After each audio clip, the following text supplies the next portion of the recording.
Friends Q1 FY26 के business update आना start हो चुके हैं। तो इस वीडियो में हम डिटेल में देखेंगे तीन कंपनी के V2 रिटेल, ट्रेंड, बाजार स्टाइल कैसे बिजनेस अपडेट आए हैं Q1 FY26 के। और हम डिटेल में थोड़ा सा आज समझेंगे टेक्निकल एनालिसिस की हेल्प लेते हुए कि अगर आप मोमेंटम प्ले कर रहे हैं तो आपको बिजनेस एग्जिट करने में बहुत इजी हो जाता है। क्योंकि अगर हम कोई भी बिजनेस को एज ए मोमेंटम परचेस करते हैं लेकिन बहुत हाई पी में ट्रेड कर रहा होता है और अगर राइट टाइम में हम एग्जिट नहीं लिए तो हमको बहुत मतलब हमारे लॉसेस से से हम नहीं बच पाते। मतलब हम अपने प्रॉफिट भी बुक नहीं करते, बहुत ऊपर जाते हुए देख लेते हैं स्टॉक प्राइस को, उसके बाद हम प्रॉफिट और सोचते हैं और प्ले करते हैं और राइट टाइम पे एग्जिट नहीं करते हैं तो वो प्रॉफिट लॉस में कन्वर्ट हो जाते हैं। तो ये अगर आप टेक्निकल एनालिसिस थोड़ी सी भी सीख जाते हैं, बहुत एक सिंपल पैरामीटर बताऊंगा तो बहुत इजी हो जाएगा आपके लिए।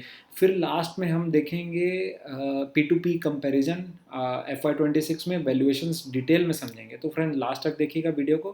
चलिए स्टार्ट करते हैं। और हाँ, video is only for educational purpose. जो भी कंपनी की मैं बात कर रहा हूँ ये कोई मतलब बाय सेल रिकमेंडेशन नहीं है।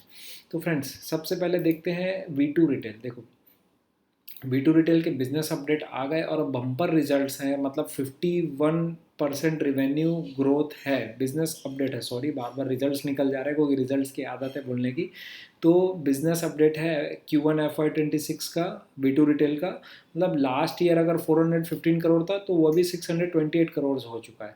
अब देखो सेम स्टोर सेल्स ग्रोथ भी नॉर्मलाइज्ड है, 10% बोल रहे हैं।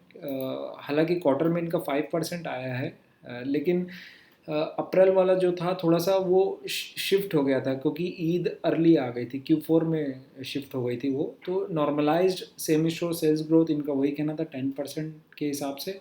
दूसरा इसका जो एक बहुत की मैट्रिक है, जो की पैरामीटर है, देखो इनका सेल्स पर स्क्वायर फीट 957 रुपीज़ रहा। मतलब बहुत मेरे ख्याल से इंडस्ट्री लेवल में हाईएस्ट है सेल्स पर स्क्वायर फीट इनका V2 रिटेल का। हाँ, और एक्सपेंशन रहा, नेटवर्क एक्सपेंशन मतलब 28 न्यू स्टोर्स और ओपन किए इन्होंने। ठीक है, तो अभी इनका जो टोटल स्टोर काउंट है वो अराउंड अराउंड 216 के आसपास जा चुका है। अब देखो मतलब अराउंड 186 के आसपास इनका स्टोर काउंट था Q4 FY25 तक हमने देखे। अब थोड़ा सा देख लेते हैं हम बाज़ार स्टाइल का। ठीक है, बाज़ार स्टाइल का हम देख लेते हैं थोड़ा सा कैसा रहा इनका। 37% में रिवेन्यू ग्रोथ आई है Q1 FY26 में। और सेल्स पर स्क्वायर फीट देखो 664, वही मैं बता रहा था आपको। देखो V2 रिटेल का 957, तो इन कंपैरिजन बहुत अच्छा है V2 रिटेल का। उसके बाद इनका जो है total number of stores count है वो अराउंड 232। ठीक है, तो कंपनी ने अभी ऐड किया अराउंड 22 न्यू स्टोर्स इस क्वार्टर में एंड क्लोज 4 स्टोर्स लगभग। तो इनके अराउंड 210 स्टोर्स के आसपास थे Q4 FY25 में। तो देखिए फ्रेंड्स 51% ग्रोथ आई रिवेन्यू में V2 रिटेल की। बाजार स्टाइल की आई 37% के आसपास। ठीक है, और सेल्स पर स्क्वायर फीट भी आप देख रहे हैं मतलब 1.5 टाइम्स के आसपास है लगभग V2 रिटेल का। अब ट्रेंड का देख लेते हैं फ्रेंड्स। ट्रेंड के भी बिजनेस अपडेट आ गए हैं, 20% ग्रोथ। ठीक है, सबसे बड़ा प्लेयर है इंडस्ट्री का। ऑलमोस्ट इसके जो देखिए आप स्टोर काउंट भी देखोगे तो अराउंड अराउंड 1000 के भी आसपास हैं, मतलब अराउंड 1000 के आसपास हैं। लेकिन रिवेन्यू ग्रोथ 20%, मतलब क्या सीधा हमको दिख रहा है, समझ में आ रहा है कि इतने बड़े बेस में आने के बाद ये उतने तेज़ी से ग्रो नहीं कर पा रहे हैं जितना तेज़ी से V2 रिटेल बाजार स्टाइल वगैरह ग्रो कर रहे हैं। अब देखो मैं आपको जस्ट वीडियो के स्टार्टिंग में मैंने बोला था कि हम अगर मोमेंटम प्ले आउट कर रहे हैं, ठीक है, हम बहुत फास्टेस्ट कंपनियों में पैसा लगा रहे हैं अगर, ठीक है, फास्टेस्ट जो बहुत तेज़ी से ग्रो हो रहे हैं बिजनेस। तो अब देखो ये ट्रेंड का पास्ट थोड़ा सा हम देखें तो आप देखोगे इसका जो सेल्स पहले ग्रोथ आती थी, मतलब बीच में तो आप देखोगे 73%, 83%, 50%। ठीक है, फिर अभी FY25 में ओवरऑल जो ईयर में देखें तो 40% ग्रोथ आई है। अब देखोगे आप कि इसका जो क्वार्टरली रिजल्ट्स हैं, ठीक है, उसमें कैसे डिक्लाइन आई है सेल्स में 50-60% से सीधा 20-34-27%। अभी तो और कम 20% करीब हो गया। तो यहाँ पे क्या होता है कि हम मतलब इतने हाई पी वाले स्टॉक को हम लेके बैठे रहते हैं 135 के आसपास। ठीक है, और ये इसकी पेस ऑफ सेल्स ग्रोथ घट रही है फ्रेंड्स, 50 से 40, 30 से 20, और अदर प्लेयर्स मार्केट में प्रेजेंट हैं जो इससे फास्ट पेस से ग्रो कर रहे हैं। मतलब V2 रिटेल आप देखोगे मतलब 50% से कंसिस्टेंटली बहुत क्वार्टर से ग्रो कर रहा है। तो ऑब्वियस है लिक्विडिटी कहाँ फ्लो होगी, मतलब सिंपल सी बात है, सोचने वाली बात है भाई, जो तेज़ी से ग्रोथ कर रहा है, जो मार्केट शेयर कैप्चर कर रहा है, लिक्विडिटी उधर ही फ्लो होगी, मार्केट उसी को रिवॉर्ड करेगा। तो ये एकदम सिंपल सा कॉमन सेंस है, ठीक है। हम पकड़ के बैठे रहते हैं, नहीं ट्रेंड टॉप प्लेयर है और मतलब अनबिटेबल है, लेकिन उसके वैल्यूएशंस भी तो देखो, मतलब अबव 100 में हम, उसके बाद उसका पेस ऑफ सेल्स ग्रोथ घट चुकी है। अगर आप मोमेंटम भी प्ले कर रहे होते तो पेस ऑफ सेल्स ग्रोथ घटने के बाद हम अब देखते हैं, थोड़ा सा आप टेक्निकल चार्ट्स में मैं बताता हूँ। आप देखो, आप अगर आप यहाँ पे भी इसको बहुत समय पहले भी, आप 1-1.5 साल पहले भी बाय किए होते, उसके बाद आप राइड कर रहे होते पूरी जर्नी, ठीक है। फिर हमको एग्जिट ट्रिगर कैसे देखना है टेक्निकल एनालिसिस में, थोड़ा सा वो समझते हैं। देखो फ्रेंड्स, ये हमारा वीकली चार्ट है, और ये जो येलो लाइन आपको दिख रही है, ये yellow line basically two 30 weekly EMA line है, मतलब 30 वीकली एक्सपोनेंशियल मूविंग एवरेज है इस स्टॉक प्राइस का। तो अभी तक देखो, ये जब मोमेंटम हम समझ लेते हैं, हमने यहाँ कहीं पे या यहाँ कहीं पे ये वाले लोअर बेस में या ये इस बेस में हमने कहीं भी बाय किया, ठीक है, हम स्टॉक को राइड कर रहे हैं, तेज़ी से ग्रोथ कर रही है, ट्रेंड बहुत एक अच्छी कंपनी है, ठीक है। उसके बाद यहाँ पे कुछ पीक आउट हुआ, उसके बाद अगर ये तेज़ी से गिर रहा है स्टॉक प्राइस, और ये सिग्नल दे रहा है कि अपने ये 30 वीकली EMA को तोड़ रहा है, टच कर रहा है, और आप फंडामेंटल्स भी चेक कर रहे हो कि भाई इसकी पेस ऑफ सेल्स ग्रोथ घट चुकी है, अब ये ग्रोथ नहीं रहने वाली, अदर प्लेयर्स आ गए हैं जो तेज़ी से मार्केट शेयर कैप्चर कर रहे हैं, ठीक है। उसके बाद ठीक है, आप मान लो आप यहाँ भी आप कैप्चर नहीं करते हो, ठीक है, आप मान लीजिए यहाँ भी आप सेल नहीं करते हो, अपने प्रॉफिट को बुक नहीं करते हो, सेल नहीं करते हो, आप यहाँ भी राइड कर रहे होते हो, तो फिर से आपको सिग्नल दे रहा है, 30 वीकली ए में फिर से टच हो रहा है, और वो भी हाई वॉल्यूम्स में। देखिए यहाँ पे जो ज़रूरी है, हाई वॉल्यूम बहुत ज़्यादा मैटर करता है, कितना वॉल्यूम्स, देखो आप कितने हाई वॉल्यूम्स में यहाँ पे इसका प्राइस गिरा है, ठीक है। मतलब जो बड़े इंस्टीट्यूशनल प्लेयर्स हैं, इनके, ये आप मेरे को बताओ, ये जो वॉल्यूम है, ये क्या कोई रिटेल इन्वेस्टर्स की वॉल्यूम हो सकती है? नहीं। वो अपना पैसा सीधा कर रहे हैं, वो अपने प्रॉफिट बुकिंग कर रहे हैं, बड़े बड़े जो इंस्टीट्यूशंस है। तो यहाँ पे हमको हेल्प होती है एग्जिट लेने पे, अगर हम थोड़ा सा टेक्निकल भी समझ लें, देख लें, ठीक है। आप फंडामेंटल इन्वेस्टर हो, ठीक है, आप समझते हो बहुत अच्छे से अर्निंग्स, सेल्स ग्रोथ, बाकी और चीज़ें फंडामेंटल्स भी, लेकिन थोड़ा सा टेक्निकल को आप यूज़ करके आप एग्जिट ट्रिगर और एंट्री अपने, बहुत मतलब एग्जिट और एंट्री बहुत प्रिसाइजली आप अपने डिफाइन कर सकते हो।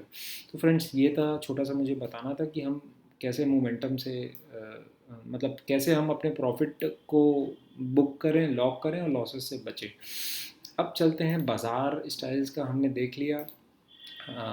ये हो गया। अब थोड़ा सा मैं P2, देखो वी मार्ट का भी रिजल्ट आया था, उसका अराउंड 11 या 13% रिवेन्यू ग्रोथ आई, तो वो तो आउट हो गया, ट्रेंड भी आउट हो गया। अब बचे कौन से दो प्लेयर, V2 रिटेल और बाजार स्टाइल। तो हमको ऐसे ही P2P एनालिसिस करना है, हमको एक एक करके शॉर्ट आउट करना है। फिर अब हम समझते हैं कि टॉप के दो प्लेयर में हम कंपैरिजन कर रहे हैं। अब टॉप के 2 प्लेयर्स के लिए मैंने क्या किया कि जो हमारा Q4 FY 25 का कॉन कॉल था, उसमें गाइडेंस दिया था दोनों प्लेयर ने। तो जैसे V2 रिटेल ने गाइडेंस दी थी कि ये रिवेन्यू ग्रोथ करेगी 45 to 50% से फॉर FY 26 और FY 27 भी, ठीक है, driven by new stores and same store sales growth. अब ये तो बोल रहे थे कि ये मतलब इस साल 100 न्यू स्टोर्स ओपन करेंगे, मतलब स्टोर ही अगर 180 190 के आसपास से 100 न्यू ओपन करेंगे, तो स्टोर ही 50% से बढ़ा रहे हैं, ठीक है। और इनका क्या कहना था कि एटलीस्ट 100 स्टोर्स ये हर साल ऐड करेंगे आने वाले 4 या 5 साल में। मतलब कितनी एग्रेसिव गाइडेंस है, और इनकी कॉन कॉल भी, मतलब जो इनके जो जो एग्रेसिवनेस था बात करने में, कि इतना बड़ा टैम है, टोटल एड्रेसेबल मार्केट इतना है कि ऐसे मतलब ये 5-5 10-10 मतलब ट्रेंड और V2 रिटेल जैसे आ गए तो भी वो फुलफिल नहीं कर पाएंगे, इतनी डिमांड है मार्केट में। क्यों? क्योंकि अनऑर्गेनाइज प्लेयर बहुत अवेलेबल है, बहुत अवेलेबल, तो उनसे मार्केट शेयर ये गेन करते ही जा रहे हैं, ठीक है। तो शॉर्ट हमको वैल्यूएशन एक्सरसाइज करनी थी, इसलिए मैंने ग्रोथ दिखाया 50% के आसपास, ग्रोथ ये गाइड कर रहा है। अब थोड़ा सा चलते हैं बाज़ार स्टाइल के कॉन कॉल में। इनका भी कॉन कॉल था, उसका भी मैंने थोड़ा सा एआई यूज़ करके समरी निकाली थी। तो ये बोल रहे थे कि जैसे 200 के आसपास इनके स्टोर काउंट थे, ठीक है, तो ये 40 to 50 स्टोर्स हर साल ओपन करेंगे, मतलब FY26 में ओपन करेंगे, मतलब 20-25% स्टोर लेवल पे, ठीक है। और उसके बाद रिवेन्यू ग्रोथ का इनसे जब टारगेट लिया गया तो ये वही बोले 20-25% ईयर ऑन ईयर ग्रोथ करेंगे। लेकिन FY25 में रिवेन्यू ग्रोथ इनका 38% आया, ठीक है। और अभी Q1 में भी FY26 में भी इनका रिवेन्यू गाइडेंस, मतलब रिवेन्यू अराउंड 37% से जंप हुआ। तो अब देखो, मतलब तो कंपनी मैनेजमेंट ऐसा लगता है थोड़ा सा कंजर्वेटिव ही गाइड करता है। अब वैल्यूएशंस पे चलते हैं, ये दोनों दिखाना मेरे को ज़रूरी था, क्योंकि देखो वैल्यूएशन एक्सरसाइज प्रोबेबिलिटीज़ पे रहती है, और क्या कौन कॉल में कैसी बात हो रही है, कैसा मतलब एग्रेशन है या फिर बहुत कंजर्वेटिव है, उन बातों से हमको थोड़ा सा आइडिया लेना पड़ता है कि कैसी मैनेजमेंट कैसा बात कर रही है, कौन कितनी बुलिश है। अब देखो V2 रिटेल में हम आ गए, तो इसका मार्केट कैप अराउंड 155 करोड़ के आसपास है, और इनका पैट था FY25 में टोटल 72 करोड़, ठीक है। और FY26 में अगर हम देखो 50% पैट ग्रोथ मान रहे हैं, इन्होंने गाइड किया 50% रिवेन्यू, तो मैं बोल रहा हूँ कि ऑपरेटिंग लीवरेज या डी लेवरेज कुछ ना हो, 50% ही मिला अगर अपने को, तो 108 करोड़ के आसपास है, ठीक है। तो इनका जो अभी जो करंट पी आ रहा है 92 के आसपास आ रहा है, market cap divided by PAT, total PAT, simple है पी रेशियो। और फॉरवर्ड अगर FY26 का देखें हम, तो मतलब 108 करोड़ का पैट है और 665 के आसपास का मार्केट कैप है, तो 60 के अराउंड पी आ रहा है। तो फॉरवर्ड पैग रेशियो कितना होता है, देखो पैग रेशियो क्या होता है, simple P divided by EPS का ग्रोथ, अर्निंग्स का ग्रोथ, ठीक है। आई होप क्लियर है। इसमें हमको फॉरवर्ड फॉरवर्ड पैग चेक करना होता है, ठीक है, P ratio divided by earnings growth. तो अर्निंग्स की ग्रोथ कितनी आ रही है, 50% आ रही है, और पी कितना आया, फॉरवर्ड पी 60, तो पी डिवाइडेड बाय 50 मतलब 1.23। अब देखो बाजार स्टाइल का 2200 करीब मार्केट कैप है, और इसका पैट 15 करोड़ के आसपास है, ठीक है। अब हम ये मान लेते हैं कि FY26 में मतलब ये गाइड करे 20-25%, हम 40% भी पैट ग्रोथ होता है, तो इसका पी रेशियो कितना आता है फॉरवर्ड में चेक करें तो FY26 में सिंपल है, market cap divided by PAT, 2200 crore divided by 21 crore, तो 105 के आसपास का फॉरवर्ड पी है।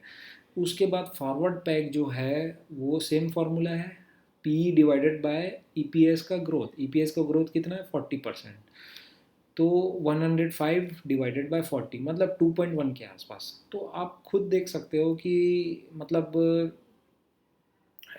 सिंपल वैल्यूएशंस है, मतलब पैग जितना कम हो वो उतना फ्रूटफुल है, उतना वैल्यूएशंस हमारे लिए काम करती हैं, मतलब ऑड्स उतना हमारे फेवर में है, वैल्यूएशंस उतनी रिजनेबल है। हम जनरली 2 के नीचे, 1.5 के नीचे पैग रेशियो वाली कंपनी में ही फोकस करते हैं, ये हमारा जस्ट एक थीसिस है, इन्वेस्टमेंट थीसिस। तो फ्रेंड्स ये कोई बाय सेल रिकमेंडेशन नहीं, हमने पूरी वीडियो में देखा 2-3 कंपनी के बिजनेस अपडेट आए, फिर कैसे हम अगर मोमेंटम बहुत फास्टेस्ट ग्रोइंग बिजनेस में प्ले कर रहे हैं तो टेक्निकल एनालिसिस को यूज़ करके हम राइट टाइम पे एग्जिट कर सकते हैं। और दूसरा हमने जो दो मेन प्लेयर है जैसे V2 रिटेल और बाजार स्टाइल, इनका वैल्यूएशंस कंपेयर करके देखा, ये 50% ग्रोथ करने के बाद भी मतलब ये रिजनेबल प्राइस है, बहुत ज़्यादा बाजार स्टाइल के कंपैरिजन में हम देखें तो। ऐसे ही हम P2P कंपैरिजन करते हैं फ्रेंड्स। आई होप क्लियर है आज का वीडियो। इसी टाइप के वैल्यूएबल वीडियोस के साथ हम नेक्स्ट टाइम और मिलेंगे, तब तक के लिए जय हिंद।